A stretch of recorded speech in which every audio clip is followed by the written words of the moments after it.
Then the amazing Joel Creasey, who's a dear friend, was like, for your 30th birthday present, can I organise the entertainment? And I was like, yeah, sure, thinking that he was going to get a couple of friends to come and sing or something like that. So anyway, the time came around for like speeches, and I'm standing there with like Mr. Squiggle to my left, and, B. Smith to my right, and Aussie Ostrich behind me. This video starts playing, and it was like every big name Australian actor or actress or singer or whatever wishing me a happy birthday. So there was like my favourite actress of all, Sigrid Thornton, on there, but it also had like, Robin Nevin was on there. It had like the Real Housewives of Melbourne on there. Hey there, it's Connor Muller and welcome to Let's Chat Showbiz. This podcast is all about Australian showbiz. We're talking the glitz, the glam, the tough times and everything in between. Let's get this show on the road. Today's guest is a comedy genius. He's currently starring in Fountain Lakes in Lockdown, a drag parody, which he wrote and produced. You might know him as Edith from Granny Bingo. We're thrilled to welcome Thomas Jaspers. Hi. It's great to have you here. Thanks so much. So you're currently in Adelaide touring Fountain Lakes in Lockdown, a drag parody, which you wrote, produced and star in. Yes. How did that become?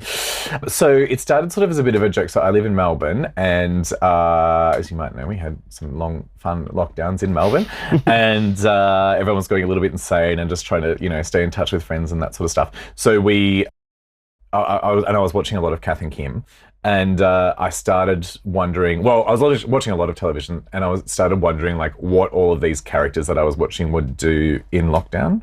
So Seachange, I was like, what would Sigrid Thornton be doing? Or, like Jemay King or whatever. And Kath and Kim was one of them. And I started imagining, because so much of the show is set in their house, it's very easy to imagine what they would be doing stuck in that house. So I was sort of imagining, Kath getting into baking sourdough bread, and, Kim trying to break all of the rules, and Sharon being allowed to come over because of her single bubble, and sort of being allocated to contact tracing and that sort of stuff because, of her stalking tendencies, and Prue and True signing up to QAnon and becoming like anti-vaxxers and all that sort of thing. So I was just having basically to keep myself sane, just writing tiny little scenes and sending them to friends and stuff, and just as a bit of a joke. And then lockdown ended and we all went back to life, but friends kept bringing it up. We'd be at dinner parties or whatever, and they'd be pulling out these little things that I'd sent them and reading them out sort of as a joke.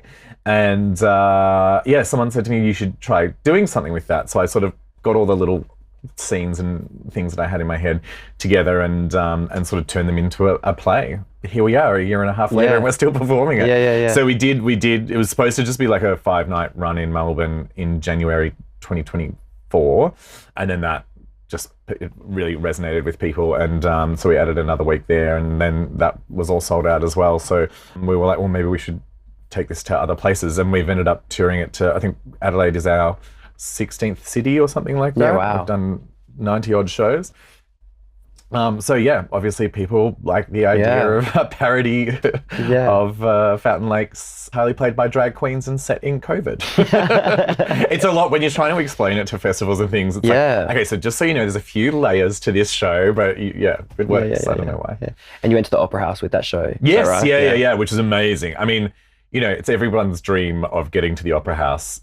I never thought it would be with a show where I'm doing a drag parody set in COVID. But hey, if that's what's going to get me to the Opera House, yeah, cool. Yeah, which was amazing. We did 18 shows or something like that at the Opera House. We're going back to Sydney very soon for the Sydney Comedy Festival. Not at the Opera House this time, but obviously resonated with Sydney. And that's the great thing. Australia, yes, Melbourne was in a really long lockdown, but everyone in Australia went through lockdowns. Yeah. Everyone knows what it's like. Relate. Yeah. Everyone can relate to all of those things that we had to do when we were trying to keep ourselves busy. So it obviously just, works for people wherever they are, Yeah. Now, you obviously play Kim. Yes. What's that like? Obviously? What do you mean, obviously? How dare you? Sorry, that's really rude. Oh, I love it. So we've got an amazing cast. So Art Simone, who everyone will know, of course, from RuPaul's Drag Race and various other shows, plays Kath. And when I was writing it, I had Art in mind because she's so well known for doing Kath. She's done it at clubs for years, and she did it on Drag Race and on all that sort of stuff. And then, sorry, I keep touching my microphone. And then we've got the amazing Lisa Mann, who plays Sharon. And Lisa, I've seen perform at clubs for years, and I just think she's just, such a funny human being, and just has that physical comedy down pat, which is amazing. And then Scott Brennan, who a lot of people will know from a lot of those sketch shows like Comedy Inc. and all that sort of thing. But then Scott also does a lot of acting and directing and that sort of stuff. And Scott is amazing because he plays all of the male characters. So he plays Cal and Brett and all that sort of stuff. And I think it's one of the hardest ones to play in a parody production because, we're parodying these characters. So they're silly and they're over the top and that sort of thing. But when you're in drag, that's quite easy to do. When you're trying to play the straight characters and then still go over the top and stuff, but also sort of take a backseat to the drag queens. Yeah. It's a very difficult balance to get right, which Scott Brennan, being such a talented performer and having such a stage mind, does perfectly. So that's sort of everyone in those roles I'd cast with them in mind.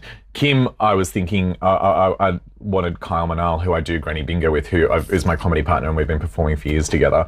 I'd written it with Kyle in mind, but Kyle is one of those people that also loves having a day job, and was like, no, I need to do my day job. I'm going to do. So unfortunately, wasn't able to do it. So then I thought, well, I'll have a crack at it. And yeah, it's been great. It's been really, really fun. I'm glad that I wrote it with someone else in mind, because I think if I'd written it with myself in mind, I would have made her a lot more subdued and like not as over the top and ridiculous. Yeah. But because I'd written it thinking, I'm going to make Kyle do this, and now I have to do what I'd written thinking someone else was going to have to do. But yeah, it's I mean, so much fun, so silly, so you saw the show, just over the top. And we've just tried to make it as joyful as possible because, there is so much shit happening in the world at the moment. And there's a lot of depressing content out there, and it's important that we are talking about all of those horrible topics and that sort of stuff. But it's also important sometimes that we have a laugh. And I think Australian comedy and the Australian sense of humour is all about laughing about the shit times and the difficult times and that sort of stuff. So yes, the show is about COVID and it's about lockdowns and it's about loneliness and that sort of stuff. But we've just tried to turn that into a really fun, silly parody of itself, and try, as the show progresses, it just gets more and more ridiculous. There's dream sequences and there's we break the fourth wall and then we have audience members on stage and all that sort of stuff, and in the end you can see people cheering and clapping and getting up and dancing in the aisles and that sort of stuff as we're doing some fun little lip syncs on stage. So yeah, it's just really trying to be about bringing joy to people. Cool. And you've had really good reviews, you've had great reviews everywhere, but you also had some like negative feedback, of course, from certain areas and people and that. Yeah. And you had death threats at one point. Yeah. Right? No negative feedback from the show, negative comments. That's what I mean. Unfortunately, when you are touring a drag show around the country. I mean, and this goes to that what I was saying about some horrible stuff that's happening in the world. There is an attitude in the world at the moment, unfortunately, towards the LGBTI community, but really harshly focused on the trans community. And the people that are spewing that hate seem to conflate drag into all of that sort of stuff. So unfortunately, when you're advertising a drag show and touring around the country, you do get some comments and messages and phone calls from people that conflate those two issues. So whilst what we're receiving is nothing like what the trans community is receiving, there is definitely still, we're somewhat in the view of these people that are saying these things and making these threats. Most of the time, these people have a big bark and a very small penis. And they have no intention of following through. There was unfortunately, one point where the threats were credible. And in my work previously, I've done a lot of like work in the LGBTI community in programming and that sort of stuff. And I worked for the Pride Centre in Victoria for a while. And we worked a lot with the local police there because, of course, we were a target for threats and that sort of thing. So I'd actually had a lot of experience learning about when threats are credible and when to take them seriously. And there was one group of people that we felt was a credible threat, unfortunately, in one of our regional towns that we were going to. But these silly little duffers had their phone number, their place of business and all that sort of stuff on their profiles, on the profiles that they were making these credible threats from. So luckily we were able to have a chat with the local police there in advance, and the police got in touch with them and made it very clear that that they would have a presence at the show, and that any attempt to approach us or to do anything to us or the show would not be welcome. And of course, once they got those messages, they backed off. Yeah. But overwhelmingly, I mean, we've been to, like I said, 16, 17, 18 cities, I can't even remember, all around Australia, and some really regional spaces and that sort of stuff. And overwhelmingly, the response has been so beautiful. Like seeing these country towns come out, sell out these massive old Gold Rush era theatres in places like Wagga Wagga and Newcastle. Like it's amazing. Wow. It's been so lovely to see. And honestly, if anyone's thinking of taking a show onto a drag show or something like that go to these towns, because these people, and it's not just the LGBTI community in these towns, it's everybody is coming out and having a great time, supporting the shows, and it's a beautiful experience. Obviously, we love going to places like Melbourne and Sydney and Adelaide and Perth and Brisbane and that sort of stuff. But the audience is there; they've seen drag, like they're having a great time. It's nothing new to them. But these other towns, they don't get as many shows like this coming to them, and I can't encourage you enough to go to them. Yeah. You must be proud. Yeah, absolutely. Yeah. It feels silly, like saying proud, because that means you're taking like kudos and that sort of thing. And I feel like a lot of that is owed to the whole cast, because everyone has worked so hard together. We've sort of been like a little family for the last year and a half, just traveling around, in our truck. We've got our set in the back of the truck driving. I had to get my I didn't have a driver's license. I'm 38 years old. I had to get my driver's license so that I could drive the truck around the country. But you've not lived until you've driven. It's sort of like a Priscilla, Queen of the Desert, but on a budget. Yes. Literally on a budget truck, a little budget hire truck, taking turns. And there's nothing like watching Art Simone drive a truck across the Hume Highway, or me in a truck driving across the Nullarbor. It's great fun. I was literally driving across the Nullarbor to Perth Fringe at one point, and I was like, I could play whatever music I want now with the windows down and the music up as high as I like. So yeah, there's me just like screaming Les Mis as I'm driving across the country with the windows open, just 2, 4, 6, 1. Don't worry, I don't sing in the show, by the way. I can't sing. I lip sync only, so please do come.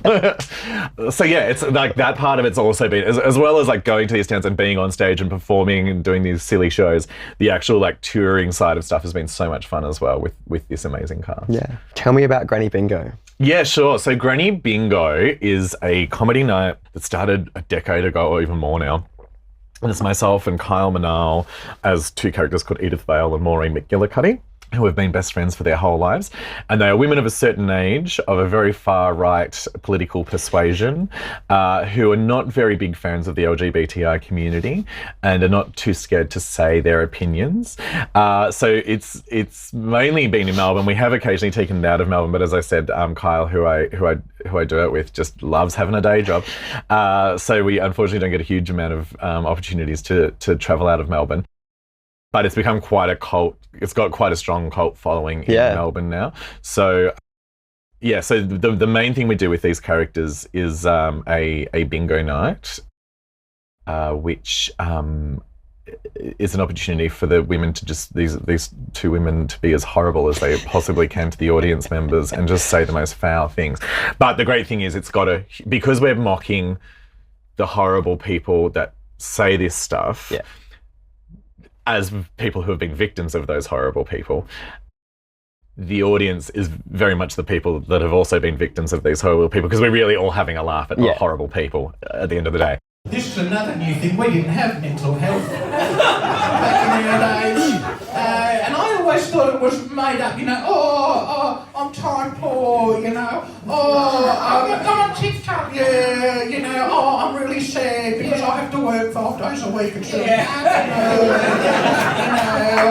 and I thought, that's just kids whinging about life. But recently, I've started feeling a bit of mental health as You well. have mental health too? And so now I think maybe because it's affecting me personally, it could be real. Yeah, well, Yeah, we've got a great, LGBTI following of these nights, but then we've also got a lot of people that aren't part of the community that go, I have an aunt who is she literally says, she insists on saying ladies and gentlemen. She will never say, trans-inclusive language and that sort of stuff. Or, she'll always ask somebody what country they're from if they've got like the slightest accent or, those sorts of horrible things.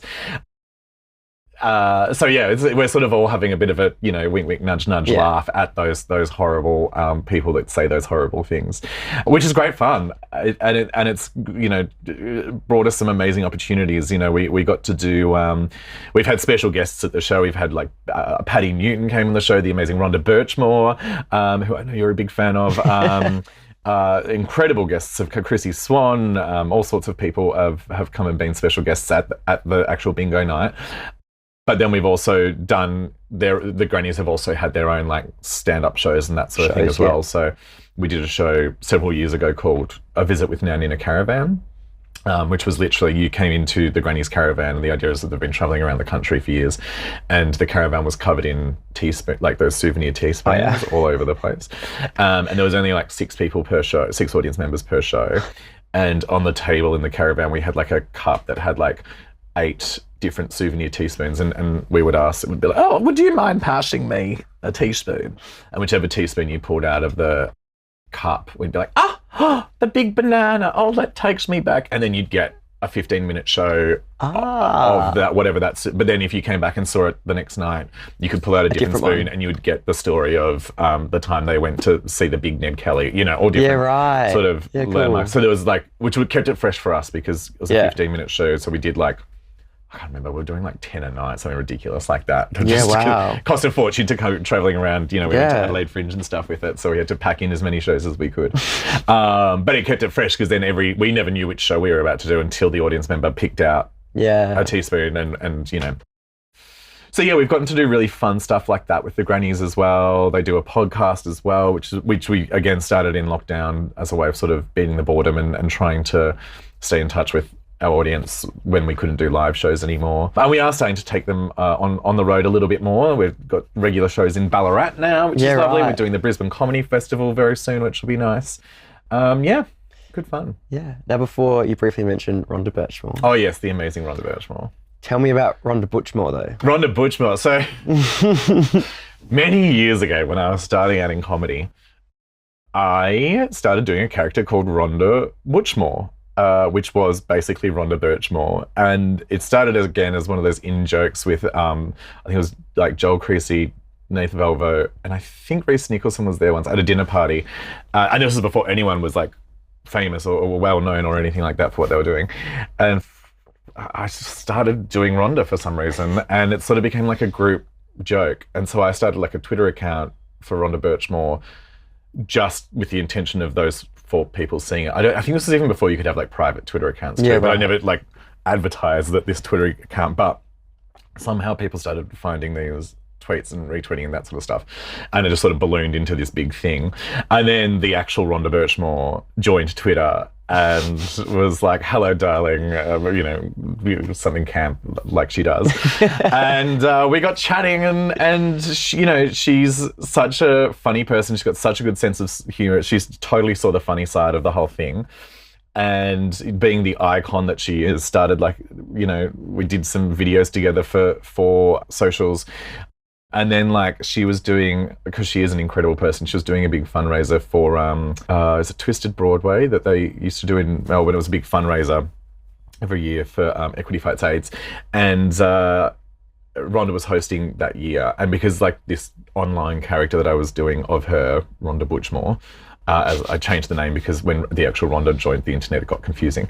Yes. Rhonda was hosting this thing, and so because this character had gotten a big following online with music theatre people, and there was a lot of music theatre people at this gig. Rhonda was like, "Do you want to come and like walk on stage as me at one point in the show, and then we'll have a big fight?" And it was so like for me starting out in comedy. This is like 10 years ago, something like that. Starting out in comedy and then getting asked to go to this massive theatre, to this big event with like these huge music theatre performers all doing these incredible, numbers and stuff. to get invited by Rhonda to come on mid-show and like have a fight with her on stage was incredible and so much fun. But one thing I would say about that is that I always tell people when people ask about Rhonda, the actual Rhonda Birchmore.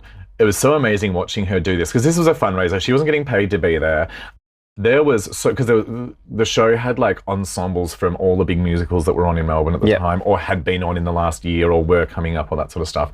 And watching her in rehearsal, she was going around to everyone, and she was like, "Okay, so that is Steve, that is Josh, that's Melinda, whatever." Like memorizing all these names. Wow. And I was like, Rhonda, I don't think anyone's going to mind if you're reading it off your clipboard when it's a one-night show. Yeah. You're not getting paid to be here. There is like 100 and something performers on. And she was like, no, these people have all donated their time to be there. If I'm standing on stage reading their name off a clipboard, it's going to look like I'm not genuine. Like I want to be able to actually thank them all. And I always like, that's just sums her up a lot. Like she's really thoughtful, very encouraging of new talent, wants to learn people's name, wants to know where people have come from and where they're going and what their ambitions are and what shows they're into and that sort of thing. And you hear that from like her fellow cast members, no matter whether they're, just starting out and it's their first show and they're, in the background or whatever, or they're a big star. People just have the loveliest things to say about her. She brings little treats for everyone for shows and all that sort of thing. Yeah. So I have so much time for Rhonda, and she gave me some of my first sort of, big gigs and that sort of thing. But then, Rhonda got on social media and I was like, well, there's not much of a character to do anymore because she's already so camp and so over the top and that sort of thing. So I retired Rhonda Butchmore. You retired Rhonda Butchmore. Yeah. Maybe she needs to come back, who knows? Yes, who knows? She's just an amazing woman. Now tell me about your 30th birthday party. Oh, this sounds so much like I'm bragging though, Connor. Well, what a shame. Okay, so I'm not jealous at all. Not jealous at all. I have a bit of a fondness of Australian television and Australian. No way. Especially like Australian film and old school Australian television and all that sort of stuff as well. So, and I knew that I wanted a big 30th, and I knew I love a costume party. And so I sent out save the dates a year beforehand. I said to everyone, you have to come to my birthday party. And I decided on the theme, the Australian entertainment industry. So, because that's my favorite thing. And everyone got really into it. It was amazing. So we had people come dressed as someone came as the lighthouse from Round the Twist. I love it. Someone came as Bob Down. People came as really niche things like Michelle and Ferret from Fast Forward and Full Frontal. People came as Patty Stacker from Big Girls Blouse. Everything. Who were you? I went as Blinky Bill. Yep. Kyle, my comedy partner, did an incredible Dame Edna. There was Prisoner cast. There was all sorts of things. So everyone really went all out. It was really incredible. But then the amazing Joel Creasey, who's a dear friend, was like, for your 30th birthday present, can I organise the entertainment? And I was like, yeah, sure, thinking that he was going to get a couple of friends to come and sing or something like that. So anyway, the time came around for speeches, and I'm standing there with Mr. Squiggle to my left, and, B. Smith to my right, and Aussie Ostrich behind me, and this video starts playing, and it was every big name Australian actor or actress or singer or whatever wishing me a happy birthday. So there was my favorite actress of all, Sigrid Thornton, on there, but it also had Robin Nevin was on there. It had the Real Housewives of Melbourne on there. It had everyone that you could think of appeared in this video wishing me a happy birthday, which was I was in tears. Hi Thomas, it's me, Sigrid. I'm sitting here with my beautiful dog Baz, who's an elderly gentleman these days, much older in dog years than your 30 years. Many happy returns, Thomas, and congratulations on turning 30. Enjoy your 30s. It's a wonderful time of life. And then Geraldine Quinn comes out dressed as Lindy Chamberlain and sang On the Inside from Prisoner. So camp. Then Rhonda Birchmore comes out wearing, and this, how camp is this? She because she was at the party, but I didn't realize she was going to be performing. She goes, "This is the dress that I first ever wore on television on the Don Lane show," and she still fitted into it. I won't say how many years because I wouldn't want to out her for her age, but she was still fitted into the first show she ever wore on television. So she came out and does a couple of numbers, and then I'm thinking, okay, well that's incredible, like that's it. And then so Joel gets up and does a beautiful speech, and then Joel's like, oh. I've got one more special surprise for you, and out walks Patti Newton. God died. I know, and so Patti comes out and she just like ad-libs like this amazing like 10-15 minute set, sings a couple of songs a cappella, that sort of thing, and she goes, "Oh well, I guess it's time to sing Happy Birthday." She goes, "Oh, hang on, where's my handbag? Oh, I forgot my handbag." And she goes, "Oh, can someone bring my handbag out?" And out walks Bert Newton, holding Patti's handbag, and you know, where everyone's just like gobsmacked, like Aussie ostriches fainted, you know, like.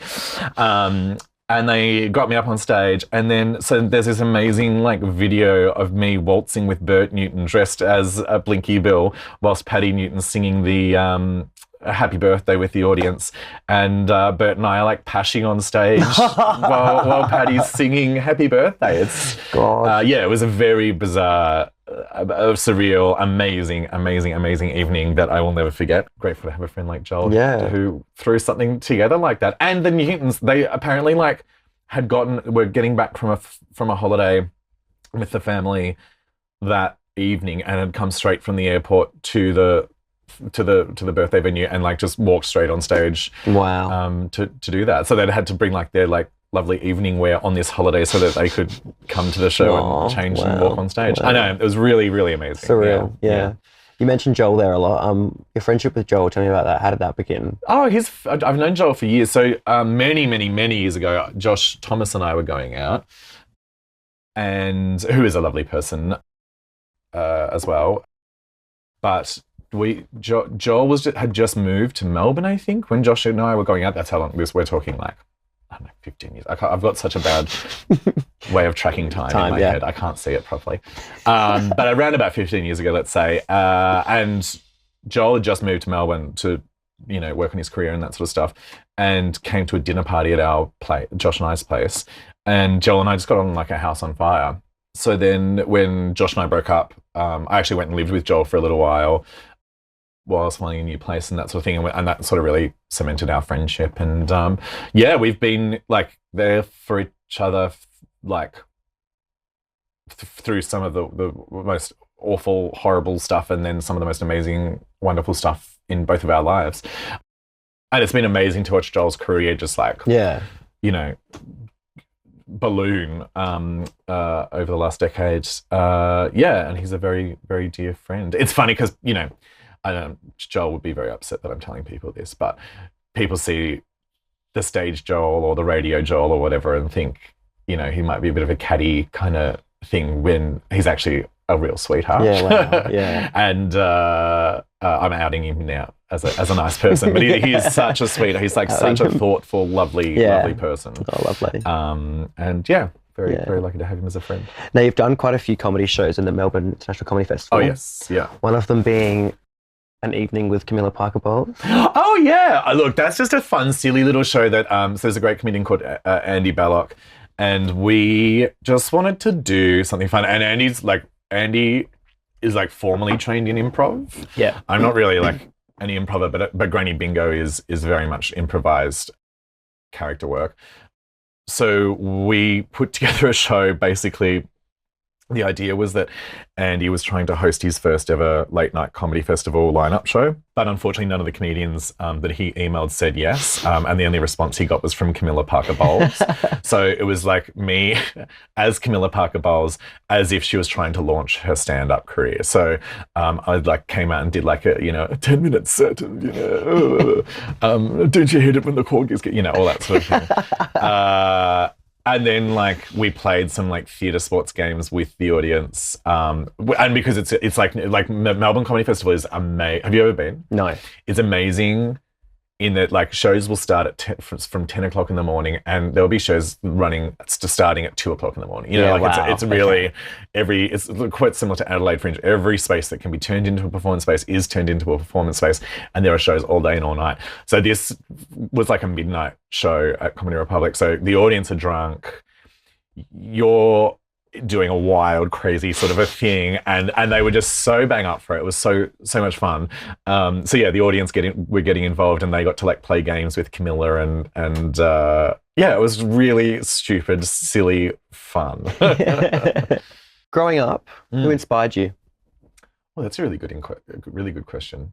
I think, I don't know if this is yeah, I guess it is inspirational. I grew up in a nursing home for elderly people. So my parents owned and ran the nursing home. And it was sort of towards the end of like smaller family run nursing homes. A lot of them are really big sort of corporate things now. But this was like a very small, it was just sort of my parents, and they had like a cook and I think one other like nurse that would come in and help out, and we lived in the nursing home. So like a lot of my childhood was spent hanging out in like they had like a little common room and a craft area and that sort of stuff, and just hanging out with these elderly residents and getting to know them. And of course, this is like the 90s, so we're talking about people that were born like 1900, like there's people that, you know, had seen and lived through a whole lot of different stuff. So I think a lot of like the stuff that I do with things like Granny Bingo and all that sort of stuff very much comes from learning and from those people, and that sort of sense of humor from that generation. That sort of, being able to have a little bit of a laugh at yourself and that sort of thing very, very much comes from spending time with those people growing up. Yeah. And I guess also my love for like maybe television shows that are before my time, like Prisoner and that sort of thing, comes from that as well. Yeah. You mentioned Prisoner there. Yeah. Tell me about Prisoner. I know you're a big Prisoner fan. Do you need me to explain what the show is? Oh, not at all. Not at all. So Prisoner, I don't know, it's that quintessential camp Australiana. It was groundbreaking for its time. It was made on a budget, but good. It was good writing. Like, people make fun of it now. But when you go back and you look at what they were doing compared to what was being done in the market at the time, like there was some brave stuff in there. You know, some of the first lesbian relationships that we'd ever seen on Australian television, they were not pretty actors that were not being given lots of makeup and not being given pretty costumes and stuff. They were in unflattering, no makeup. I know there was some brave stuff being done on the show. But yeah, it's one of those things that I discovered when I was young, and have always had a bit of a soft spot for it. And I just love it. And it's still one of those things that I just put on in the background and you know, watch all the time, because it's brilliant. And there's 700 episodes. Yeah, I know. You know, you can watch and go, have I seen this? No, I'll watch it again, you know. And also some of the most iconic characters as well. Yeah. You know, you got B. Smith, the Freak, Vinegar Tits, the Governors. Oh my God, the Governors, camp. Like that like it was camp. And some of Australia's best actors. And everyone's gone through Prison. Yeah. Launched lots of careers, but also had a lot of big names come into the show, you know. And internationally, really well recognised. You know, it's like Sweden, it's huge in Sweden. Do you know the Royals used to watch it? The Queen Mum apparently was obsessed with it. Yeah. Which I just think is so... Like, the Queen Mum sitting there watching Lizzie Birdsworth making a homebrew in a fucking bathtub in the boiler room, I just think is the funniest thing ever. So funny. Yeah. But it was, you know, it was widely adored. My Oma, who was a very, very traditional kind of, you know, woman, used to watch it all the time apparently, and I just can't imagine her watching, you know, Frankie Doyle getting it on with Doreen and but you know, it was so well written, I guess, that it transcended that. That's right. Talking before off camera about Seachange, one of your favourite shows. So I would have to say Seachange is my favourite show, and I think that really to me is quintessential great Australian writing, and it comes of an era. It's a little bit later, but around about the same era as like Priscilla, Muriel's Wedding. They have that same. There is something about it where the writing came first, and I think that's so rarely seen now. But you clearly had really well fleshed out characters, fleshed out storylines, and that sort of stuff. And that came first, and then everything else came along. And I don't think we see that as often anymore, sadly. But yeah, really beautifully written, beautifully performed, incredible cast. Of course, we're only talking about the original ABC show, not the one that they tried to reboot recently. I was going to ask you about that. Which doesn't exist. I don't know. I don't want to talk about it. It doesn't exist. Still wonderful performing in that one, but should have just left it how it was. Yeah, okay. But yeah, I mean, that's where my love for Sigrid Thornton, who I just think is absolutely incredible in that show. The wonderful Cassandra McGrath, so many brilliant performers, and so many strong characters and strong female characters as well. Which again, Prisoner, incredible for that as well. Yeah, if you haven't watched it recently, go have another watch. Like I rewatched it recently. It's really, really well done. Yeah. Beautiful sense of I don't know, you get a beautiful sort of sense of community and that sort of thing. It's very quirky. It's very quirky. Yeah. Now, before we started filming, you said you're going to tell me a story from Seachange. Something about... when I met... Oh, there you go. Yeah. So I just forgot what you were talking about, but there you go. So when I was a kid and I was really into Australian television, that sort of stuff. And again, I'm not going to get this timeline wrong, but I think I was 12 or 13 years old, something like that. I was definitely in an awkward phase.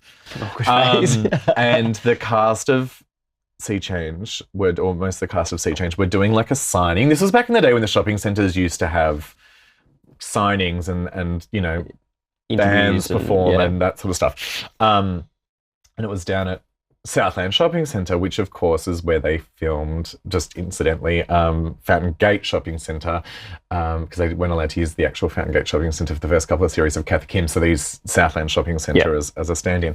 So yeah, it was on a school day, I think, and Mum and my best friend, who, we're still best friends today, who I think she probably wasn't as into Seachange as I was, but bless her, said she was, just because, she's a very good friend. Yeah. So and our mums both loved Seachange because that's actually who it was written for. It wasn't written for the 13-year-old gay boy and his best friend. But we convinced our mums that we should have the day off school to go to this signing at Southland Shopping Centre. And to me, it was like meeting the Beatles in the 60s, or, I thought there was going to be massive queues, and I was like, Mum, we're gonna have to get there really early. We're gonna have to camp outside before the shopping centre opens and all this sort of stuff. And Mum was like, look, we're not getting there too early. She's like, I think the signing was at lunchtime. And she's like, we'll get there at 9 when the shopping centre opens. And I was like, oh, well, there's gonna be so many people queued up at the front. There was not. It was a Wednesday. They were, I think they were just promoting the second season or something like that. And so we got there and we got to the thing. They hadn't even set up the stage for where it was going to be yet, but we got there and waited 4 hours. But then, of course, a lot of people did come, but not at 4 hours early, but a lot of people did come. And got to meet Sigrid Thornton and some of the other cast members as well. Yeah, it was very exciting for a little gay boy. And I because I loved Diver Dan, of course. And I think I was sort of at that phase of not knowing whether I loved Diver Dan or I was in love with Diver Dan or I wanted to be Diver Dan. I wasn't really sure which of those things. I was still working stuff out. But so I had my Hawaiian shirt on, and I had bleached blonde, ruffled hair to try and look like Dan. I was also a very overweight kid, so I didn't exactly look like Diver Dan, but I in my mind, you felt like it. I thought, and I got a photo, with Sigrid Thornton, and it was very, very exciting for a little gay boy. Yeah. But I had all of the soundtracks, I had all of the VHSs, because of course it was VHS at the time. All those sorts of things. And it was back in the day of the ABC shop. There was an ABC shop. It's so sad we don't have that stuff now. It's changed a lot, hasn't it? Yeah. What's been the highlight of your career so far? Oh, that's a really lovely question. One of the coolest things I ever got to do, and probably rewarding things that I ever got to do, was when that horrible shooting happened at in Orlando. Joel Creasey organised a big fundraiser for the victims in Melbourne, and it was incredible to see. He wasn't even having to ask people. People were getting in touch and saying, "Can we come do that?" And he asked us to be part of that, and to see that whole, it was a massive theatre too. I think it was at the Comedy Theatre or something like that. It was a huge theatre. All these people just this outpouring of love towards the victims of Orlando. It was very emotional and beautiful night. And so we were doing the grannies there. Yeah. And Jane Turner and Meg Zabansky and Mark Downey came and did the Brides of Christ sketch and they got in touch. They were like, we would love to help out if there's anything we can do. Yeah, right. Unfortunately, Gina was overseas, so she wasn't able to. But so the three of them came in and revived this sketch that they hadn't done for 30 years. But of course, there was a huge LGBTI representation in the audience, and they remember that sketch very well, as most gays of a certain age can recite any scene that from Big Girls Blouse or any of those shows that we've ever done. So yeah, seeing these amazing big names coming, wanting to just put their time in, and seeing this audience that were just wanting to show their love and their support financially, but also emotionally to those victims, was a pretty cool thing to do. I mean, I guess also doing Fat and Lex in lockdown and getting to tour around the country and go to places like the Opera House and that sort of stuff has been also incredible. Yeah. Now, at the end of each episode, I ask the guest a question for the next guest. Okay. And the last guest, Francis Greenslade, he asked, what was the moment at which you said to yourself, yes, I'm going to do that? Well, I keep saying it to because I keep changing what I want to do, okay. I started out in like pretty straight comedy, and then, went into sort of like character comedy, and now I'm producing and writing. And, I guess when I first realized that I would be going into this field, when I first said yes, it was at a very young age, when I was like 5 or 6, and I was putting on shows at the nursing home for the elderly residents in the nursing home that my parents ran. And I mean, I look back now and I think those poor old people, like, they just want to chill out, watch some television and do some... I think those shows went for quite... I don't think I'd worked out timing yet. And they just sort of went for as long as I... haven't. Oh, yeah. They just went for as long as I felt like they should go for. And there was, lip syncs, and they were singing. You heard my singing before. I'm not a singer. And talks and all sorts of things that just went on forever. And, I had my little brother in different various costumes. And I think sometimes I had some of the residents in costumes. Oh, but I think that was when I guess I first knew that, like, I want to entertain people. Like, I want to have that feeling where there are people there having a good time, and it's because of something that I'm putting on for them. So, yeah. Now I'm going to ask you a question to ask the next guest, and I have no idea. It could be anyone. Oh, how exciting. A question to ask the next guest. What advice would you give to people that want to go into the industry? I love it. Great. Brilliant. And the final question I'll ask you is, who do you think would be good on Let's Chat Showbiz? Ooh. Oh, well, I've spoken about him so much now, I think I have to say Joel Creasey. Yes. Yeah, because I talked about him nonstop now, and you can find out that he's actually a nice person. For real. We can ask It's not just a rumour I'm starting. You're starting. I love it. Well, thanks for your time, Thomas. No, It's been thanks great. so much for having me. It's been lovely to chat. Thanks for tuning in. If you want more episodes of Let's Chat Showbiz, you can follow along on YouTube, Spotify, Apple, Instagram, TikTok, and even Facebook for all you oldies. See you next time on Let's Chat Showbiz.